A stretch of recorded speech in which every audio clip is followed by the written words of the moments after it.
સુરતના અડાજણ પોલીસ મથકની હદમાં 48 લાખ રૂપિયાની ચોરીની ઘટના બનતા પોલીસ દોડતી થવા પામી હતી।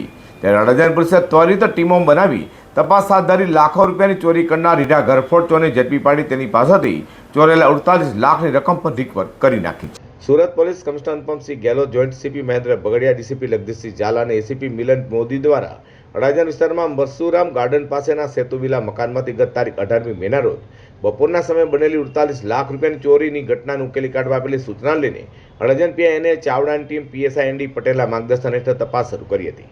જેમાં પોલીસે ટીમ 100થી વધુ સીસીટીવી કેમેરા ચેક કરવાની સાથે હ્યુમન સોર્સિસની મદદથી સહારા દરવાજા પાસે ગણનારા નજીકથી નાનપુરા કૈલાસનગર સોસાયટી ખાતે રહેતા દેવરાજ ઉર્ફે કાલુ અભિમન્યુ પાટીલને ઝડપી પાડ્યો હતો। તેની કડક પૂછપરછ કરતા તેને કબૂલાત કરી હતી કે પરશુરામ ગાર્ડન પાસેના સેતુ વિલાના મકાનમાં તેણે હાથફેરો કરી તેથી રોકડા 48 લાખ રૂપિયાની ચોરી કરી હતી। તે રૂપિયાની બેગ રાંદેર તાળવાડી ખાતેના મતદાર ટાવર કે જ્યાં ખંડેર હોય ત્યાં ટેરેસના ભાગે છુપાવી હોવાની કબૂલાત કરતા તેથી અડાજણ પોલીસે 48 લાખ રૂપિયાની રોકડ રકમ રિકવરી કરી છે। 18/5/2026 ના રોજ અડાજણ પોલીસ સ્ટેશન વિસ્તારમાં આવેલ પરશુરામ ગાર્ડન પાસેના સેતુ વિલા બંગલામાં 48 લાખ જેટલી માતબર રકમની ઘરફોડ ચોરી થયેલ હોવાની ઘટના બનેલી। ઘટનાની જાણ થતાં અડાજણ તેમજ સુરત શહેર ક્રાઇમ બ્રાન્ચ સહિતના ઝોન 5 વિસ્તારના તમામ ઉચ્ચ અધિકારીઓ સાથેની ટીમો સ્થળ પર પહોંચી ગયેલ।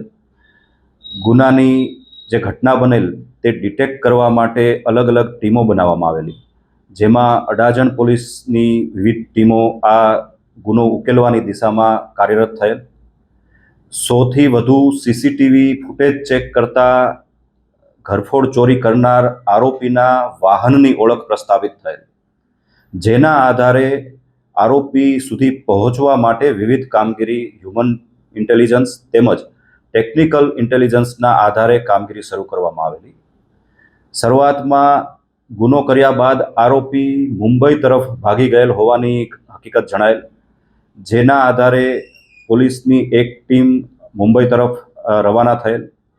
આ દરમિયાન જે ચોરીમાં લેવામાં આવેલા રૂપિયા જે આરોપીએ સુરત ખાતે જ એક ખંડેર મકાનમાં છુપાવીને નાસી ગયેલ, જે પૈસા લેવા માટે આરોપી પરત સુરત ખાતે આવેલો અને આરોપીનું પગેરું મેળવી પુણા વિસ્તારમાં આવેલ સહારા દરવાજા પાસેથી આરોપીની અટકાયત કરવામાં આવેલી। તો કલકોમાં જ અડાજણ પોલીસે 48 લાખની ઘરફોડ ચોરીના ગુનાનો ભેદ ઉકેલી કાઢી આરોપીને ઝડપી પડી મુદ્દામાલ રિકવર કરતા સુરત પોલીસની ચોમેરથી પ્રશંસા થઈ રહી છે।